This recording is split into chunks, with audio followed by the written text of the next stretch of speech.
Hi, Drutter here. It's the 2nd of April 2020 and the 18th day of my lockdown diary here in southern interior British Columbia.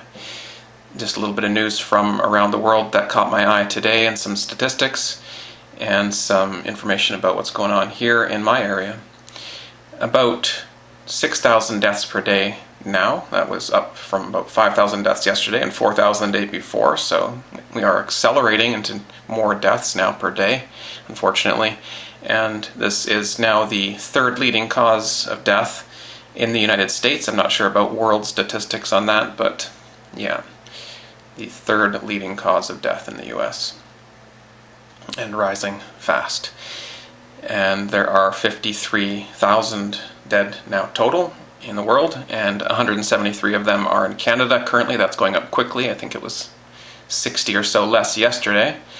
So that's accelerating rapidly now. We're still behind a lot of countries and regions in terms of deaths, but we are on that same exponential curve. Here in BC now, 31 deaths and 149 people in the hospital fighting for their lives on ventilators and IVs and so forth. Good luck to them and their families. And I'm not following a lot of the infected numbers, the cases, the total cases numbers as much anymore, because that just depends on how many tests are being done in each area, so it's not so important, but the number of confirmed deaths does interest me a little bit more. And there are now, like people are talking about, the headline today is 1 million infected, over 1 million infected worldwide, but that's not as interesting to me as the 1 million that will be dead later this month. That's April 28th, according to, estimations by the current rate. And if you look back on this chart on the screen, I guess it's 21 days now, 3 weeks now that this pattern, this rate of ascent, this exponential rate of growth has been in play. 21 days or more, a little bit depending on how you chart it, but definitely at least 3 weeks. So this is an established exponential growth rate. And if that rate does continue, yes, 1 million deaths, not cases, but 1 million dead bodies, unfortunately, by April 28th or so. Here in the Okanagan, where I am, there's an outbreak at the jail nearby. I don't know exactly where this jail is, but apparently here in the Okanagan there is a large outbreak in a jail and a lot of people are infected. So that's, the close quarters in a jail, that's something that we worry about a lot when there's an outbreak in an area, and now unfortunately there's going to be a lot of people suffering in that jail, and a lot of them they don't have a lot of good nutrition or healthcare access. So in those close quarters it can be pretty quick and deadly for a lot of people, unfortunately. So, this is another chance to call for the release of all peaceful cannabis offenders, offenders in quotes, people who were growing cannabis or buying or selling it without a license. They're not in the government regime, the legalized regime, so they're in prison. But there's a lot of people like that still to this day, and more all the time, because legalization is a lie. It was just about putting more people in prison, actually. And they're still doing that. They're still raiding people.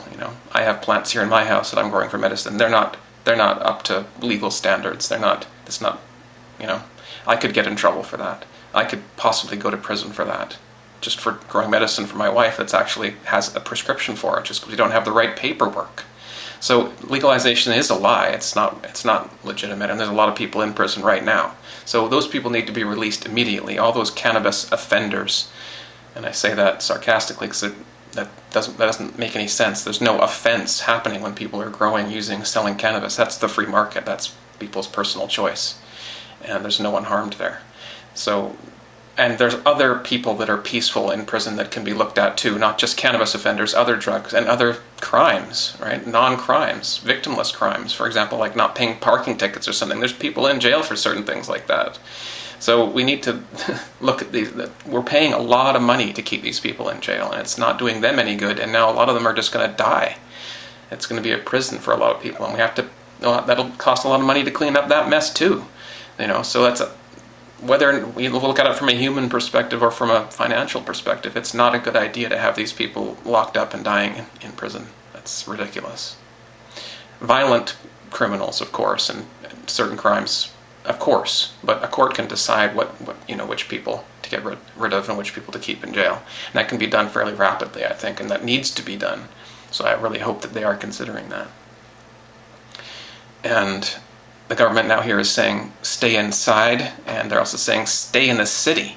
Don't head for the hills. They're saying pretty much those exact words. Don't try and go out to your cabins. Don't go to your residential properties. Don't go anywhere else. Don't go to small towns. Stay in the cities. They say that's where the services are going to be. That's where we can help you, basically. So, in Vermont, in the States, and a few other states as well around there, they're saying only essential goods are allowed to be sold now. So Costco's and Walmart's and Target's and other stores are being mandated. The only stores that are allowed to sell, because the small businesses have all been shut, but these big chains have been told you can only sell essential goods now. So that's not books, not seeds, not a lot of different things. Certain personal care products and stuff just aren't going to be considered essential. It's just food, and I'm not exactly sure, but a few other things is essential.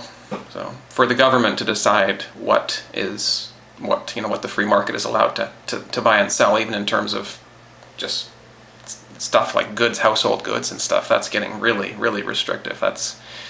That's fascism. There's nothing else to say about it. That's what the word is for it.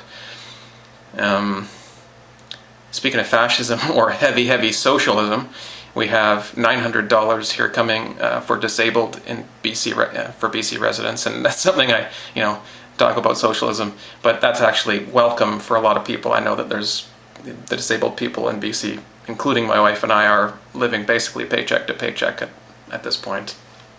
Especially her and I, that were on the street a couple of years ago because of the Vancouver housing crisis and other reasons, and have clawed our way back, even though we were both chronically ill and had a surprise baby come at us last year. So, certain people are using those dollars to good use and to get themselves back into health and to get back into the workforce or get back into a position where they're a member of society again. Not everybody's abusing the system, that's for darn sure. I know that for sure. So it's good to see that there is a little bit of funds coming for people that have been paying into this, Canadian system through taxes for, in my case, my whole life. Whether you want to or not, basically here. It's nice to see that when in time of crisis there is a little bit of help, but we have to remind ourselves that there is no free lunch, ever, and anything that appears to be free is not. So this is temporary relief, but we have to remember this, in one way or the other, is going to have to be paid back. It's not worded as a loan, but it does have to be paid back in one way or the other. And there's going to be inflation, there's going to be other issues. This is not a permanent fix. This needs to be dealt with. There needs to be something else done. We can't just print money and make food out of thin air and pay for it with the money that we printed out of thin air. It's not going to happen. We have to get back to work. We have to get doing things again. And can't just shelter in place forever. That's why I say that antibody test is so important. We need to get the antibody test out to people. It's going to be cheap. It's just there's a little bit of a delay because, it has to be produced. We need literally billions, I think, of them, and we need to know who's had it and who hasn't, so those people can get basically out of quarantine immediately. They're not contagious and they can't be infected again. And so it's better than having the vaccine. You have a natural immunity. That's what this is going to test for, natural immunity. And that's going to be a darn good thing. And with that, I will leave you. I didn't want to go too long today. Thanks for listening. See you tomorrow for day 19. Stay well.